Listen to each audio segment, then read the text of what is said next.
Assalamualaikum. Selamat pagi. Makan pagi dah ke saya awak semua?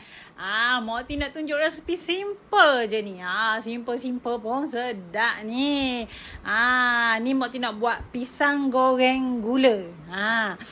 Ni Mak Ti guna pisang kelak siang. Kalau orang Terengganu panggil kelak siang. Kalau orang luar dia kata, ada orang kabur ke Mak Ti dia kata pisang abu. Boleh. Tak tahulah pisang abu. Lepas tu pisang nangka boleh, pisang kapas boleh. Banyak jenis pisang jugalah hak boleh nak goreng gula gini. Tapi syarat dia kena gula pula. Dia kena guna pisang hak masak lebu.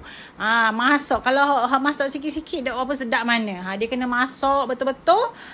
Masak lebu lah kalau orang Terengganu panggil masak lebu. Masak ranum. Masak ranum. Baru sedap. Kita pulah pisang tu, lepas tu belah dua, buang kulit dia tu. Belah dua gitu je. Koyak lah semua sampai habis. Dia kalau orang luar dia panggil dia kupas lah. Kupas lah, koyak lah pisang tu sampai habis, kita belah dua-dua gitu.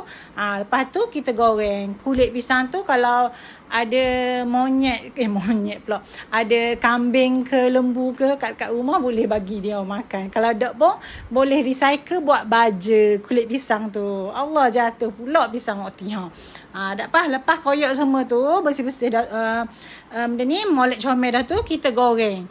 Goreng pisang ni macam nak goreng pisang biasa tu juga. Kita guna minyak panas, minyak banyak lah.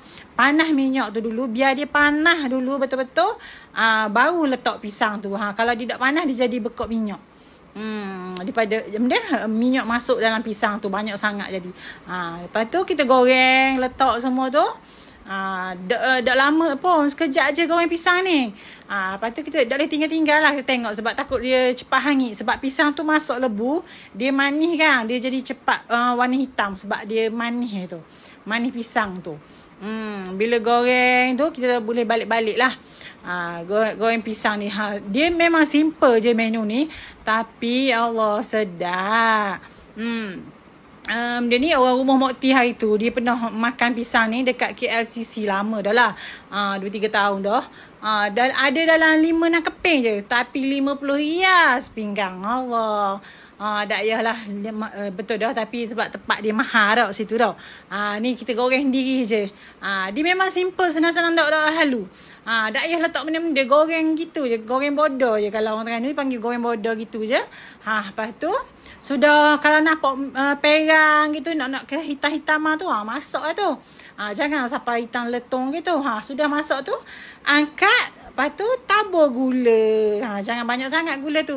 Dia nak jadi rasa manis-manis je, jadi belengah-belengah gitu. Allah, sedap ni. Makan pagi ke petang ke boleh belaka. Siap dah lah pisang goreng. Selamat mencuba.